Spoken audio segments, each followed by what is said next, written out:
आत्महत्या जैसे कुठाराघाती कृत्य से कैसे बचें, प्रतियोगी परीक्षाओं में कैसे हो सफल, किस तरह से कार्य योजना बनाकर लोक सेवा आयोग व अन्य प्रतियोगी परीक्षा में हुआ जा सकता है सफल। देखिए असिस्टेंट प्रोफेसर धर्मेंद्र तिवारी की ये खास चर्चा। नमस्कार, एनटीवी टाइम चैनल में आपका स्वागत है। हम आज आपको लेकर चल रहे हैं एक ऐसे शिक्षक की ओर जो अपने प्रतिभा के बलबूते कई विद्यार्थियों के जीवन में उजाला फैलाने का काम कर रहे हैं। जी हाँ, हमारे साथ आज विशेष चर्चा में सहायक प्राध्यापक श्री धर्मेंद्र तिवारी जी मौजूद है, जो वर्तमान में सहायक प्राध्यापक के पद पर कार्य कर रहे हैं और मध्य प्रदेश लोक सेवा जैसी महत्वपूर्ण परीक्षा की तैयारियां विद्यार्थियों को करवा रहे हैं। आइए हम इनसे चर्चा करते हैं और जानते हैं कि किस प्रकार मध्य प्रदेश लोक सेवा आयोग एवं अन्य लोक सेवा आयोग के लिए विद्यार्थियों को प्रोत्साहित करते हैं। नमस्कार सर। नमस्कार बबन जी। जो मध्य प्रदेश लोक सेवा आयोग परीक्षा है काफ़ी कठिन मानी जाती है। जी जी। किस तरीके से विद्यार्थी इसमें सफलता अर्जित कर सकता है? देखिए, मध्य प्रदेश लोक सेवा आयोग की जहाँ तक परीक्षा की तैयारी का संदर्भ है, तो चूँकि इस परीक्षा के माध्यम से हमको बड़े बड़े पद जो शासन स्तर पर प्राप्त होते हैं, डिप्टी कलेक्टर है, डीएसपी है और भी कई अन्य पद होते हैं जो समाज में गरिमामय भी हैं और शासन स्तर पर काफ़ी महत्वपूर्ण पद माने जाते हैं। इसकी तैयारी के लिए एक मनोवृत्ति बनी हुई है कि काफ़ी कठिन परीक्षा है, लेकिन जहाँ तक मेरा मानना है कि विद्यार्थी अगर सही दिशा में और सही मार्गदर्शन में कार्य करता है तो उसको जो वांछित सफलता है वो शीघ्र प्राप्त हो जाती है। प्रारंभिक स्तर पर अगर हमारा लक्ष्य सिविल सेवा है, चाहे वो राज्य सेवा की बात हो या सिविल सेवा की, अगर हम 12वीं के बाद से ही इस संदर्भ में विचार करने लगते हैं या तैयारी को अपना निरंतरता देने लगते हैं तो समयबद्ध तरीके से जैसे ही हमारा स्नातक पूरा होता है और हमको 1-2 वर्षों में सफलता प्राप्त हो जाती है। तो कहने का मतलब ये है कि परीक्षा जो है वो काफ़ी कठिन नहीं है, बस हमारी नीति और हमारा जो दिशा है उसका निर्धारण सही दिशा में होना चाहिए। विद्यार्थियों में जैसा कि आपने बताया कि काफ़ी कठिन तो नहीं है, लेकिन फिर भी अगर लक्ष्य ठीक हो तो इसमें सफलता अर्जित की जा सकती है। लेकिन आज के आधुनिक युग में कोचिंग संस्थान विद्यार्थियों को भ्रमित करने का काम करते हैं। क्या घर रह के भी इस प्रकार की तैयारी की जा सकती है, सफलता अर्जित हो सकती है?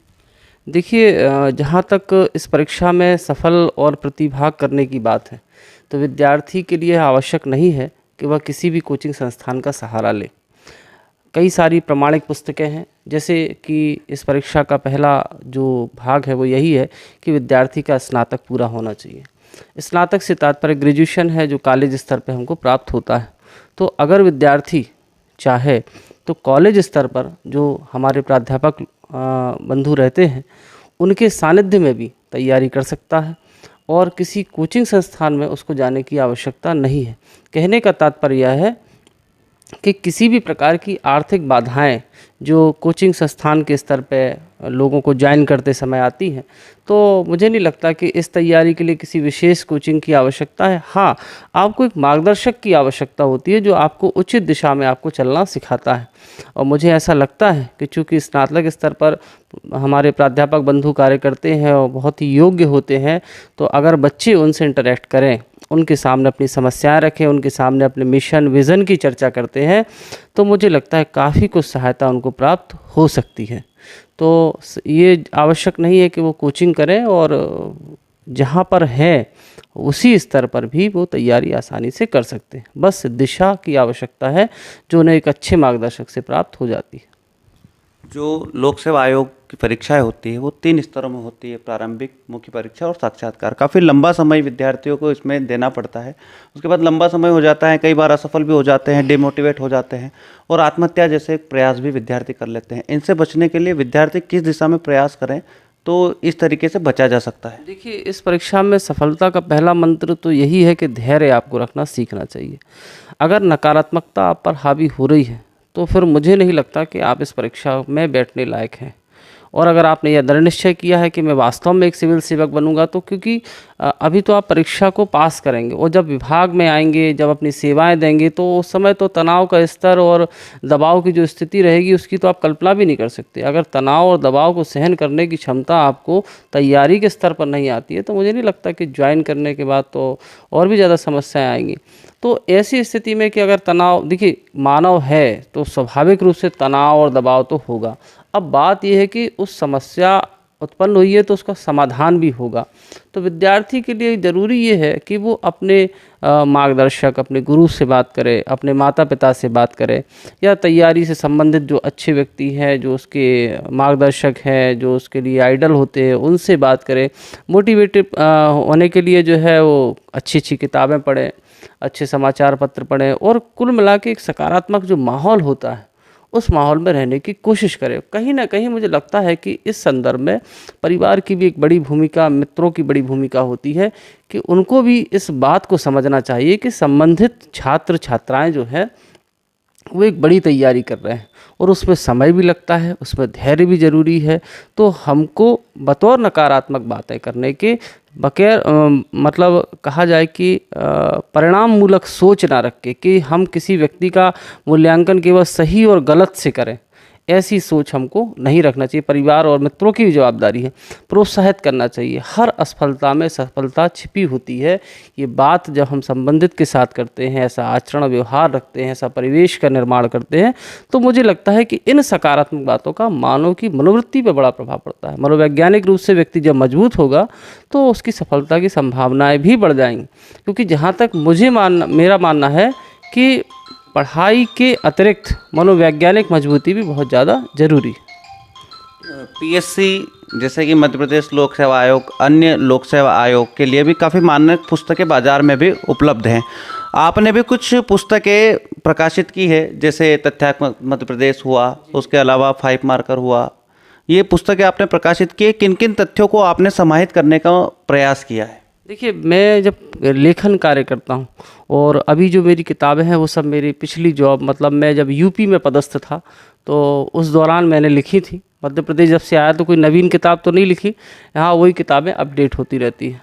तो लेखन के समय एक बात बड़ी ध्यान रखनी होती है कि हमको परीक्षक का मनोभाव जो है वो जांचना ज़रूरी है। अगर मैं एक परीक्षक होता तो मैं किस प्रकार के क्वेश्चनों को रखता, पहली बात। दूसरी बात, जो एक एनालिसिस होता है पूर्व परीक्षाओं में आए हुए क्वेश्चनों का, उनका एक सांख्यिकी बनाना होता है और एक अनुमान लगाना होता है। तो उससे इस आधार पे एक निर्णय होता है कि हमको किस पक्ष को मजबूती के साथ रखना है। तो अगर हम इस प्रकार की एक सांख्यिकी गणना कर लेते हैं और परीक्षक के मनोभाव को समझ लेते हैं तो लेखन कार्य आसान हो जाता है। और यही कार्य मैं करता हूँ और यही कारण है कि विगत वर्षों से जब से मेरी किताब आ रही है और हर बार परीक्षा में कुछ ना कुछ नया जो आता है वो हमारी किताब से मिल जाता है। इस बार भी 3 क्वेश्चन ऐसे थे जो किसी किताबों में नहीं मिले और हमारी किताब में मिले। उसका कारण ये था कि मैं लेखन करते समय केवल सरकारी स्रोतों का ही प्रयोग करता हूँ। तो इन सब चीज़ों को समाहित करते हुए, और जहाँ तक मेरी दूसरी किताब की बात है जो 3 और 5 मार्कर है, तो वो प्रदेश में पहली किताब थी। उस समय पाठ्य सामग्री का अभाव था, जो छात्र छात्राएं थे बड़े व्याकुल होते थे, क्योंकि मैं लगभग 8 से 10 वर्ष से एज अ मेंटर काम कर रहा हूं और बच्चों के लिए निःशुल्क मार्गदर्शन की एक योजना चलाता हूं। खुद से बच्चे हमारे संपर्क में रहते हैं, उनको विभिन्न प्रकार के संचार माध्यमों के माध्यम से उनको मार्गदर्शित करने का कार्य मैं करता हूं। तो जब कई सारे बच्चों के ऐसे सवाल हमारे पास आए तो मैंने नवीन जो सिलेबस था उस पर आधारित एक 3 और 5 मार्कर की किताब को बनाया, जो काफ़ी हेल्पफुल रही। और उस पुस्तक की विशेषता थी कि उसमें सिलेबस के हर बिंदु को कवर किया गया था। और मैं सभी छात्रों से भी कहना चाहता हूं कि जब भी आप जो है पूर्व पेपर देखेंगे तो आयोग की एक बात को बड़ा ध्यान से देखें कि आयोग सिलेबस के हर बिंदु को कवर करता है और हर बिंदु से जुड़ा हुआ सीधा क्वेश्चन पूछता है। तो उसी बात को ध्यान में रखते हुए मैंने वो लेखन किया था और लगातार जितने भी मेंस पिछले 2 से 3 वर्षों में हुए हैं और उसमें काफ़ी कुछ क्वेश्चंस जो है उसमें से आए हुए हैं। तो ये छात्रों को लाभ हुआ।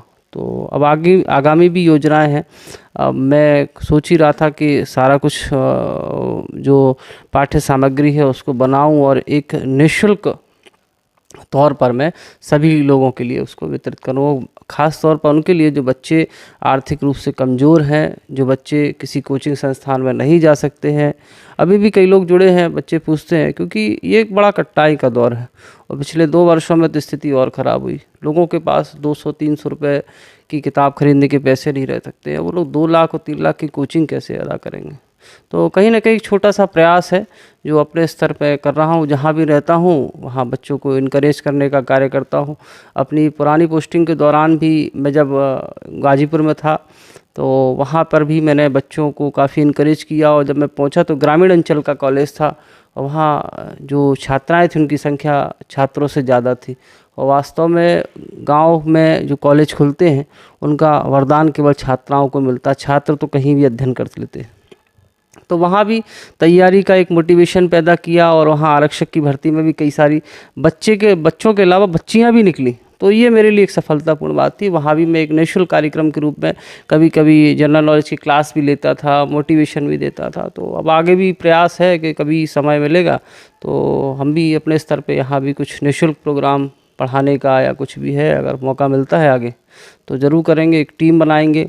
और मैं तो चाहता हूँ कि अगर शासन स्तर पर ऐसा काम होता है तो और ही अच्छा है, और हम जैसे लोगों को पढ़ाने का मौका मिलेगा, बच्चे निकलेंगे, और काफ़ी कुछ हो सकता है उनके लिए जिनका कोई नहीं। प्रतियोगी परीक्षा के छात्र किस प्रकार से कार्य योजना तैयार करें कि उन्हें आसानी से सफलता अर्जित हो सके? देखिए, जो लोग 12वीं के बाद तैयारी करने का सोच रहे हैं उनके लिए प्लान थोड़ा सा दूसरा रहता है, और जो लोग स्नातक के बाद तैयारी करते हैं उनके लिए प्लान दूसरा है। 12वीं के बाद के छात्रों के लिए एक विशेष सलाह रहती है कि सबसे पहले सिलेबस लें। सिलेबस का महत्व इसलिए इम्पोर्टेंट है, जो प्रतियोगी परीक्षाएं होती है किस प्रकार से उनकी तैयारी विद्यार्थी करे तो उसे सफलता आसानी से अर्जित हो सकती है? देखिए, तैयारी की जहाँ तक बात है तो हम तैयारी को 2 भागों में बांटते हैं। एक विद्यार्थी वो जो कक्षा 12वीं के बाद तैयारी करते हैं, और एक विद्यार्थी वो जो स्नातक स्तर के बाद तैयारी करते हैं। 12वीं के बाद तैयारी करने वाले विद्यार्थियों के लिए मेरी ये विशेष सलाह है कि वो कुछ अपनी आदतें जो रोज़मर्रा की हैं उनमें परिवर्तन करके, या अगर ऐसा काम करें कि सबसे पहले एक राष्ट्रीय या एक अच्छा अखबार उसको पढ़ने की आदत डालें। उसकी महत्वपूर्ण खबरों को आप नोट डाउन करें, उसका संपादकीय पढ़ें, और उसमें जो मुद्दे आते हैं उन मुद्दों की आप संबंधित व्यक्ति या आपकी नज़र में आपके परिवार के आसपास या आपके सर्किल में कोई होता है या शिक्षक हैं आपके, उनसे चर्चा करें। जैसे कृषि कानून है या कोई और नया अधिनियम आता है या कोई और भी बात आती है, उसके पक्ष को भी जानिए, विपक्ष को जानिए, उसकी पॉजिटिविटी क्या है, उसकी नेगेटिविटी क्या, हर चीज़, मतलब कहना चाहिए कि वस्तुनिष्ठ अध्ययन जो है हमको हर टॉपिक, तो ये दिनचर्या है, इसको मैं पढ़ाई से कनेक्ट नहीं करता, लेकिन एक आम इंसान को भी ऐसे कार्य करना चाहिए कि न्यूज़पेपर पढ़े, मुद्दों पे चर्चा करे, उससे तर्क शक्ति का विकास होता है। दूसरा जो है, पीएससी की तैयारी कर रहे हैं तो एक तो ये आदत हो गई, दूसरा ये है कि रेडियो पर BBC लंदन जैसे जो समाचार हैं उनको सुनने की आदत डालें, है ना। और तीसरे नंबर पे एक सिलेबस अपने पास रखना चाहिए, एक आपके पढ़ाई के टेबल पर चिपका हो, एक आपके पास हार्ड कॉपी पास में रखी हो, उसके अकॉर्डिंग आप NCERT की किताबें लें। सबसे पहले अपना बेसिक और कॉन्सेप्ट क्लियर करें, देन उसके बाद आगे जाके टेक्स्ट बुक पढ़ें, और अकॉर्डिंग टू द सिलेबस आपकी सफलता जो है हो जाएगी। अगर आप बहुत अच्छे से पढ़ते हैं, एनालिसिस करते हैं, उसकी आंसर राइटिंग करते हैं, तो आपके लिए काम आसान है। स्नातक स्तर पर भी इन्हीं चीज़ों को अपनाना चाहिए। पहले NCERT पढ़ना चाहिए, सिलेबस के अकॉर्डिंग ही रहें। NCERT में कई सारी आती हैं, करीब 100-200 किताबें हैं सोशल स्टडीज़ से जुड़ी हुई, तो जो किताबें आपके संबंधित सिलेबस को टच करती हैं उनको पढ़ने का प्रयास करना चाहिए, और कम से कम 2 से 3 रीडिंग हम लोग उसकी लगाएं और एनालिसिस करें। देन उसके बाद अकॉर्डिंग टू द सिलेबस जो टेक्स्ट बुक आती हैं मार्केट में, जैसे हिस्ट्री में हम लोग विपिन चंद्रा को पढ़ते हैं, सतीश चंद्रा है, झा एंड श्रीमाली है, ज्योग्राफी में माजिद हुसैन है, और पॉलिटी में M लक्ष्मीकांत, या और भी सारी चीज़ें हैं। इकोनॉमी में लाल एंड लाल की बुक आती है, इन्वायरमेंट में परीक्षावाणी की किताब बहुत अच्छी है। तो इस प्रकार की जो अच्छी अच्छी किताबें हैं उनका अध्ययन करें, और नेक्स्ट स्टेप जो उनके लिए होना चाहिए वो होना चाहिए खुद के शॉर्ट नोट्स तैयार करने का। अमूमन बच्चों में देखा गया है कि वो लोग गाइड फॉर्मेट की तरफ ज़्यादा बढ़ने का प्रयास कर रहे हैं, और सेल्फ स्टडी में गाइड फॉर्मेट मुझे लगता है कि उतना उचित नहीं होता है। अगर हम लोग अच्छी किताबें पढ़ें और ख़ुद के शॉर्ट नोट्स तैयार करें तो मुझे लगता है कि जो सक्सेस की है वो बहुत अच्छी विद्यार्थी की रहना चाहिए। क्योंकि अमूमन क्या होता है कि जब पीएससी के पेपर होते हैं तो उसमें जो गैप होना चाहिए पेपरों में वो गैप नहीं होता। मतलब आज पेपर है, फिर कल है, फिर परसों है। तो मुझे ऐसा लगता है कि ह्यूमन साइकोलॉजी होती है कि अगर हम किसी चीज़ को एक नज़र देख लेते हैं तो हमको ये लगता है कि वो चीज़ हमको याद है ना। तो अगर हम लोग अपने शॉर्ट नोट्स बनाएं जिनको हम 8 घंटे, 10 घंटे, 12 घंटे में रिवाइज़ कर सकें, तो वो शॉर्ट नोट्स पर अगर हम लोग पेपर के पहले नज़र लगा लेते हैं तो कई सारे पॉइंट्स हमको याद रहते हैं। तो एक पॉजिटिविटी, एक मनोवैज्ञानिक सुदृढ़ता हमारे दिमाग में बनती है। तो कहीं ना कहीं ये पेपर में काफ़ी हेल्पफुल रहता है। और शॉर्ट नोट्स तो मुझे लगता है कि जितने भी टॉपर्स रहे हैं या हम लोग भी विद्यार्थी जीवन में जब थे तो शॉर्ट नोट्स तैयार करते थे, है ना। वो निचोड़ होता है, रस होता है, जिसे कहना चाहिए ना अमृत, है ना। तो वो विद्यार्थी के लिए अमृत के समान है। अब स्मार्टफोन हर एक विद्यार्थी के पास उपलब्ध है। सोशल मीडिया प्लेटफॉर्म का हर विद्यार्थी उपयोग कर रहा है, यूट्यूब का हर विद्यार्थी उपयोग कर रहा है। इसके एडवांटेज भी होते हैं, डिसएडवांटेज भी होते हैं। किस तरीके से विद्यार्थी इसका सदुपयोग करे कि आसानी से अपने लक्ष्य को प्राप्त कर सकता है? देखिए, जहाँ तक सोशल मीडिया और इंटरनेट की बात है तो ये मुझे लगता है कि वर्तमान युग के लिए तो काफ़ी प्रासंगिक है। और जैसा कि हम जानते हैं कि हर चीज़ के पक्ष और विपक्ष हैं। तो हम लोग चूँकि विद्यार्थी जीवन पे आधारित बात कर रहे हैं, हम लोग प्रतियोगी परीक्षाओं से जुड़ी हुई बात कर रहे हैं, तो सोशल मीडिया या अन्य जो संचार साधन है वो काफ़ी उपयोगी होते हैं। बस हमको एक बात ध्यान रखना चाहिए कि अगर हम कोई चीज़ पढ़ते हैं तो हम लोग कोशिश करें कि वो सोर्स हमारा गवर्नमेंट सोर्स होना चाहिए। क्योंकि चाहे वो सेंट्रल गवर्नमेंट का हो, चाहे स्टेट गवर्नमेंट का हो, मतलब ऐसा नहीं कि हम लोग विकिपीडिया को सोर्स मान लें जो एडिट की जा सकती हैं चीज़ें, है ना। तो कहने का मतलब ये कि गवर्नमेंट सोर्स यूज़ करें, उनकी वेबसाइट्स को देखें, है ना। उससे जो जानकारी मिले उसी को हम लोग ऑथेंटिक माने और उसी का यूटिलाइज हम लोग करें अपने अध्ययन में, है ना। और जहाँ तक ये बात है कि सोशल मीडिया का यूज़, तो आज मुझे लगता है घर घर में सोशल मीडिया जो है एक्टिव है। और इसका सदुपयोग इतना है कि आज एक गांव में बैठा व्यक्ति भी दिल्ली या किसी और बड़े संस्थान जो ये वीडियो लेक्चर या कोचिंग संस्थान चलाते हैं, उनके फ्री लेक्चर भी काफ़ी सारे होते हैं, वो आसानी से सुन सकता है। मतलब अगर हम लोग आज छोटी जगह पे बैठे, गांव में बैठे हैं, तो दिल्ली में क्या गतिविधि हो रही है, वहाँ का क्या स्टडी मटेरियल है, वो भी आज सहज उपलब्ध हो गया। तो कहीं ना कहीं ये बच्चों के लिए काफ़ी आसान काम हुआ। क्योंकि वो दौर ख़त्म हुआ जब तैयारी के लिए हमें घर से बाहर निकलना होता था। अब घर के अंदर ही तैयारी हो रही है। बस ये है कि सामग्री अधिक है लेकिन चयन हमको बड़ा उचित करना है। तो इस चीज़ का विशेष ध्यान रखें। क्योंकि मेरा मानना ये है कि सरकारी स्रोत बेस्ट होते हैं और वही ऑथेंटिक होते हैं। तो इसलिए उन्हीं स्रोतों का प्रयोग करें और अपने अध्ययन जो है जारी रखें। व्यक्ति अपने जीवन में प्रतियोगी परीक्षा की तैयारी इसलिए करता है कि वो शासकीय सेवा में आए, शासकीय सेवा में आकर अपने जीवन को सार्थक सफल बनाए, फैमिली के साथ अच्छे से जीवन यापन कर सके। आप वर्तमान में असिस्टेंट प्रोफेसर जैसे पद पर चयनित हो चुके हैं, काम भी कर रहे हैं, लेकिन फिर भी आप विद्यार्थियों के भविष्य को उज्जवल बनाने के लिए प्रयास क्यों कर रहे हैं? देखिए, हर व्यक्ति की इच्छाएँ होती हैं और मैं ये जो काम कर रहा हूँ, मुझे 8 से 10 साल हो गए इस काम को करते हुए। और उस काम की जो प्रेरणा है मुझे मेरे पिताजी से मिली। एक बार मैं पढ़ाई में काफ़ी अच्छा था तो उन्होंने मुझसे कहा कि मेरा चयन नहीं हो रहा था, मैं आपको सच बताऊं लिटरली। तो उन्होंने कहा कि तुम विद्या का दान करो। तो हमने कहा उससे क्या होगा? बोले सोसाइटी का एक नियम है कि जब तक आप सोसाइटी को कुछ दोगे नहीं, सोसाइटी आपको भी कुछ नहीं देगी। तो वो बात काफ़ी अच्छी लगी हमें और उसी प्रेरणा को रखते हुए पिताजी की भी इच्छा थी और उन्होंने जो कहा कि जब तुम इतने अच्छे पद पर पहुंच गए हो तो इस चीज़ को निरंतर बनाए रखना और जितना ज़्यादा समाज के लिए दे सकोगे और ख़ास तौर पर ऐसे वंचित लोगों के लिए जिनके पास कोई साधन नहीं, जिनका कोई मार्गदर्शक नहीं और जो लोग किसी बड़े कोचिंग संस्थान में नहीं जा सकते, ऐसे बच्चों की निःशुल्क मदद करना और उसका फ़ायदा भी होगा। तो हमने कहा क्या फ़ायदा होगा? बोले आर्थिक फ़ायदा मत लेना, लेकिन मनोवैज्ञानिक फ़ायदा इतना होगा कि बेटा जब तुम सोओगे तुम्हें नींद बहुत अच्छी आएगी। तो बहुत सारी चीज़ें ऐसी थी जो पिताजी ने सिखाई थी। अब वो मैंने हैबिट बना ली। मुझे बाहर घूमने का शौक़ ज़्यादा है नहीं, अपना कॉलेज जाना, कॉलेज से घर आना और घर पे आके किताबें लिखना, और जो समय मिलता है तो शाम को बच्चों से बात करना। तो मैंने अपने बच्चों को ही मित्र बना लिया। वो बच्चे जिनको मैं कभी जानता भी नहीं, जिनके चेहरे नहीं जानता, लेकिन वो सोशल मीडिया से मुझसे जुड़े हुए हैं और वो बच्चे मुझे अपना मेंटर मानते हैं। उनको कोई भी समस्या होती है तो वो सर को हमें फ़ोन करेंगे और मैं पर्याप्त उनको समय दूंगा कि और समस्या का जो समाधान है वो बताऊंगा और उनको समझाऊंगा भी। कई सारे बच्चे रहते हैं जो डिमोरलाइज हुए, सर मैं क्या करूं, पापा ऐसा कह रहे हैं, मम्मी ऐसा कह रही है, मित्र कह रहे हैं सर मेरा प्री गड़बड़ हो गया।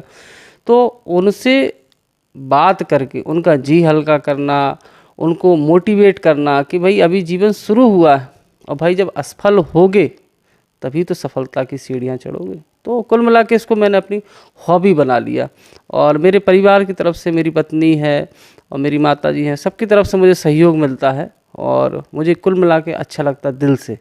और मैं चाहता हूँ कि आगे भी मेरा मन ऐसा ही रहे और मैं बच्चों के लिए इनकरेज करूँ, क्योंकि अगर मुझे ऐसा लगता है कि अगर एक बच्चे का भी जीवन बन गया तो मेरा जीवन सफल है। और कई बच्चे हुए हैं, चयनित हुए, कुछ एसडीएम हुए, कुछ तहसीलदार हुए, कभी कभी फ़ोन करते बड़ा अच्छा लगता है ना। तो यही है, कुल मिला के मैंने अपनी हॉबी बना ली है और मुझे अच्छा लगता है। प्रतियोगी परीक्षा की तैयारी करने वाले बच्चों को आप क्या मैसेज देना चाहेंगे जिससे उनके मन मस्तिष्क में प्रेरणा जागृत हो सके? देखिए, सभी प्रतियोगी परीक्षाओं की तैयारी करने वाले बच्चों से पहली चीज़ मैं ये कहना चाहूँगा कि सबसे पहला है कि आप धैर्य रखना सीखें। किसी भी चीज़ पर तुरंत प्रतिक्रिया, अच्छे पर हंसना, बुरे पर रोना, ऐसी प्रतिक्रिया नहीं होना चाहिए। आप एक गंभीर हैं और किसी न किसी प्रतियोगी परीक्षाओं के माध्यम से आप शासन की सेवा करेंगे और शासन की सेवा में आने का सबसे बड़ा जो पॉइंट निकल के आपके जीवन में आएगा कि आपको धैर्य रखना सीखना पड़ेगा। तो धैर्य रखें, तैयारी करते समय अपनी एक निश्चित दिनचर्या को बनाएं, अनुशासन के पालन को जो है रखें कि हमें अनुशासन का पालन करना है। सुबह जल्दी उठना, रात में जल्दी सोना, समयबद्ध पढ़ाई करना, अपने इष्ट मित्र, अपने परिवार के लोगों का सम्मान करना, अच्छे लोगों से प्रेरणा प्राप्त करना, ऐसी कई सारी चीज़ें। क्योंकि पीएससी स्तर पे की अगर मैं बात करूँ तो उसमें इथिक्स का एक पेपर रखा गया। इथिक्स केवल पढ़ने के लिए नहीं है, इथिक्स इसलिए भी है कि हम शासन के स्तर पर रहें या हम विद्यार्थी के स्तर पर रहें कि वो नैतिकताओं को अपनाएं जो भारतीय संस्कृति ने हमको दे रखी है। अगर भारतीय संस्कृति की इस नैतिकता को अपनाते हैं तो ना केवल आप एक अच्छे शासक बनेंगे बल्कि एक अच्छे इंसान भी बनेंगे। और दोनों जो चीज़ें हैं एक इंसान के लिए बड़ी ज़रूरी है, क्योंकि एक इंसान के रूप में आप समाज को कुछ देंगे और शासन के स्तर पर भी समाज की सेवा आप करेंगे। तो नैतिकता केवल किताबों में नहीं, जीवन में होना चाहिए और उसका पालन हर व्यक्ति को करना चाहिए। ये मेरा सभी बच्चों को संदेश है। मनोबल बना के रखें। परीक्षाएं देखिए कभी कभी समय लगता है, थोड़ा सा लेट होता है, शासन में भी कई सारे कार्य चलते हैं। 2 साल से कैसी हम दुविधा को झेल रहे हैं, इतनी बड़ी महामारी है। तो तैयारी निरंतर रखें। असफल होते हैं तो सोचिए कि हमारी कमी क्या रह गई। जो व्यक्ति कमी को नहीं जांचता वो व्यक्ति कभी सफल नहीं हो सकता। हम लोग परीक्षा में पेपर दे के आते हैं और पेपर दे के आते हैं और रिजल्ट देखते हैं कि पास हुई या फेल, उसके बाद फिर से दूसरी तैयारी। क्या कभी ऐसा हुआ कि हमने अपने पुराने पेपर में देखा कि हमारी गलतियाँ क्या हैं और उन गलतियों को सुधारने की कोशिश की हो? जो व्यक्ति इन गलतियों को पकड़ता है और कमियों को महसूस करता है, उसको स्वीकार करता है और उनको सुधार करता है, वो व्यक्ति निश्चित रूप से सफल होता है।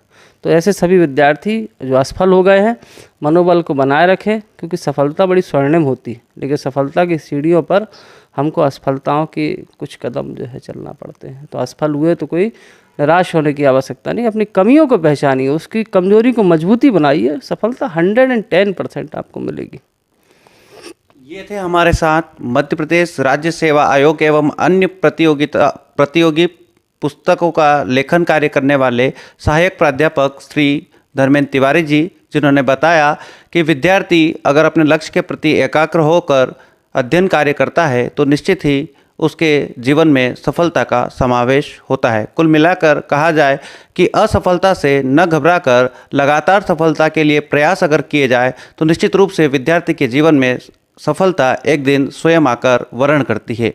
कैमरा पर्सन योगेश चौहान के साथ विशेष संवाददाता पवन वैष्णव की एक खास रिपोर्ट।